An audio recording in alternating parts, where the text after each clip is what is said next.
ನಮಸ್ಕಾರ ನನ್ನ ಪ್ರೀತಿಯ ಪ್ರಾಣ ಸ್ನೇಹಿತರಿಗೆಲ್ಲ. ಸ್ನೇಹಿತರೆ, ರೇಷ್ಮೆ ಬೆಳೆಯಂಥವ್ರು ಯಾರಪ್ಪ ಅಂದರೆ CB ಗೂಡಿಗೆ ಪ್ಲಾಸ್ಟಿಕ್ ಚಂದ್ರಿಕೆ ಹಾಕ್ತಾರಲ್ಲ, ಅವರು ಈ ವಿಡಿಯೋ ನೋಡಲೇಬೇಕು. ಶೇರ್ ಮಾಡಿ ತಿಳ್ಕೊಳ್ಳಿ.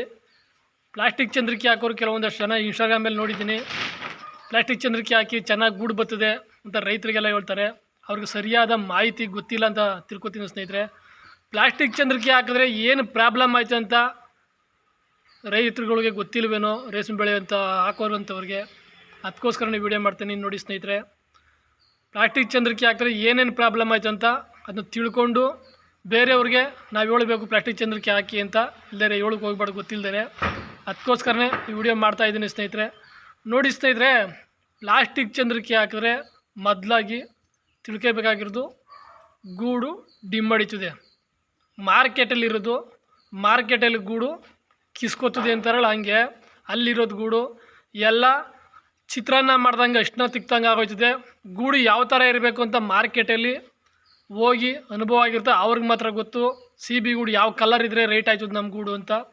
ಆಮೇಲೆ ಪ್ಲಾಸ್ಟಿಕ್ ಚಂದ್ರಿಕೆ ಹಾಕಿದಾಗ ಹುಳ ಮೇಲಕ್ಕೆ ಬಂದು ಜೂಟ ಹೊಡೆದು ಸಾಕಾಗಿ ಆಮೇಲೆ ಹೋಗಿ ಒಳಗಡೆ ಹೋಗಿ ಕಟ್ತದೆ. ಇದನ್ನು ತಿಳ್ಕೊಬೇಕು. ಮಳೆಗಾಲದಲ್ಲಂತೂ ಆ ಗೂಡಂತೂ ನೋಡೋಕ್ಕೆ ಆಗಲ್ತು. ಮಾರ್ಕೆಟಲ್ಲಿ ರೀಲರ್ಸ್ಗಳು ಇದೇ ಗೂಡು ಇದೇ ಥರ ಗೂಡು ಅಂತ ದಿನನಿತ್ಯ ಅವ್ರ ಗೂಡು ನೋಡ್ತಾ ಇರೋರು ಅವ್ರಿಗೆ ಗೊತ್ತಾಗೋಯ್ತಿದೆ.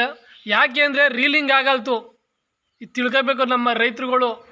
ರೀಲಿಂಗ್ ಆಗದಿದ್ದಾಗ ಅವ್ರು ಹೇಳ್ತಾರೆ, ಅವ್ರನ್ನೆಲ್ಲ ಮಾತಾಡಿಸಿ ತಿಳ್ಕೊಂಡಿರ್ತಾರಲ್ಲ, ಅವ್ರಿಗೆ ಮಾತ್ರ ಗೊತ್ತು. ನಾನು ಎಷ್ಟು ಜನ ರೀಲರ್ಸ್ಗಳನ್ನ ಮಾತಾಡ್ಸಿದ್ದೀನಿ, ಅದಕ್ಕೋಸ್ಕರ ಹೇಳ್ತಾ ಇದ್ದೀನಿ.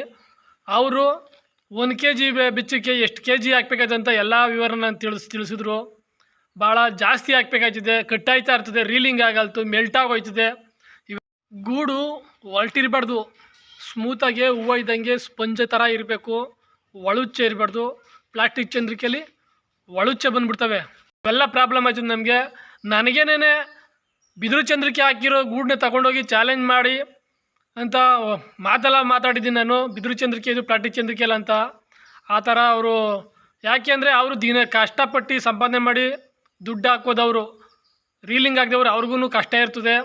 ಅದಕ್ಕೋಸ್ಕರ ನೀವೆಲ್ಲ ತಿಳ್ಕೊಬೇಕು. ಪ್ಲಾಸ್ಟಿಕ್ ಚಂದ್ರಿಕೆ ಹಾಕ್ತಾರೆ, ನಾವೇನೋ ಬಿದಿರು ಚಂದ್ರಿಕೆಗೆ ಬಿಡನಾರ್ದ್ರ ಸಗಟಕ್ಕೆ ಸುಲಭ ಆಗೋದು ಅಂದ್ಬಿಟ್ಟು 200 ಮಟ್ಟೆ 300 ಮಟ್ಟೆ ಮಾಡೋದು ಒದ್ದಿಸ್ಬಿಟ್ಟು ಗೂಡು ಚೆನ್ನಾಗಿ ಬತ್ತು ಅಂತ ತಿಳ್ಕೊಬಿಡ್ತೀವಿ ನಾವು.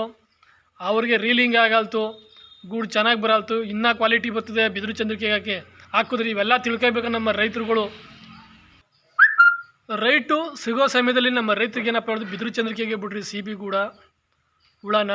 ರೇಟ್ ಚೆನ್ನಾಗಿ ಸಿಗ್ತದೆ, ಗೂಡು ಕ್ವಾಲಿಟಿ ಇರ್ತದೆ, ಒಳ್ಳೆ ರೇಟು ಬೆಲೆ ಸಿಗ್ತದೆ. ಅದು ಬಿಟ್ಬಿಟ್ಟು ಪ್ಲಾಸ್ಟಿಕ್ ಚಂದ್ರಿಕೆ ಯಾವುದೇ ಕಾರಣಕ್ಕೂ ಬಿಡಬೇಡಿ. ಕಷ್ಟ ಬಿದ್ದು ಸಾಕಿ ಅದಕ್ಕೆ ಬಿಟ್ಟು ಮಾರ್ಕೆಟ್ಗೆ ಹೋದ್ಮೇಲೆ ರೇಟ್ ಸಿಗ್ತಾಯಿದ್ದಾಗ kgಗೆ 50 ರೂಪಾಯಿ ಕಮ್ಮಿ ಆದಾಗ ಎಷ್ಟು ನಷ್ಟ ಆಯ್ತದೆ 100 kgಗೆ ಲೆಕ್ಕ ಹಾಕ್ಕೊಳ್ಳಿ ನೀವೇನೇ. ಅದಕ್ಕೋಸ್ಕರನೇ ಯಾರೂ ನಮ್ಮ ರೈತರುಗಳು ಪ್ಲಾಸ್ಟಿಕ್ ಚಂದ್ರಿಕೆಗೆ ಬಿಡಬೇಡಿ. ಆದಷ್ಟು ಬಿದಿರು ಚಂದ್ರಿಕೆಗಳಿಗೆ ಬಿಡಿ. ಈಗ ಮನೆಗಳೆಲ್ಲ ಮಾಡ್ಕೊಂಡಿರ್ತಾರೆ ಊರುಗಳಲ್ಲಿ, ಚಂದ್ರಿಕೆ ಮನೆಗಳ ಅಲ್ಲೇ ಹೋಗ್ಬಿಟ್ಟು ಗೂಡು ತಗೊಂಡೋಗಿ ಮಾರ್ಕೆಟ್ಗೆ ಒಳ್ಳೆ ಬೆಲೆ ತಗೊಳ್ಳಿ ಅಂತ ನಾನು ತಿಳಿಸ್ತೀನಿ ನನ್ನ ಸ್ನೇಹಿತರೆ.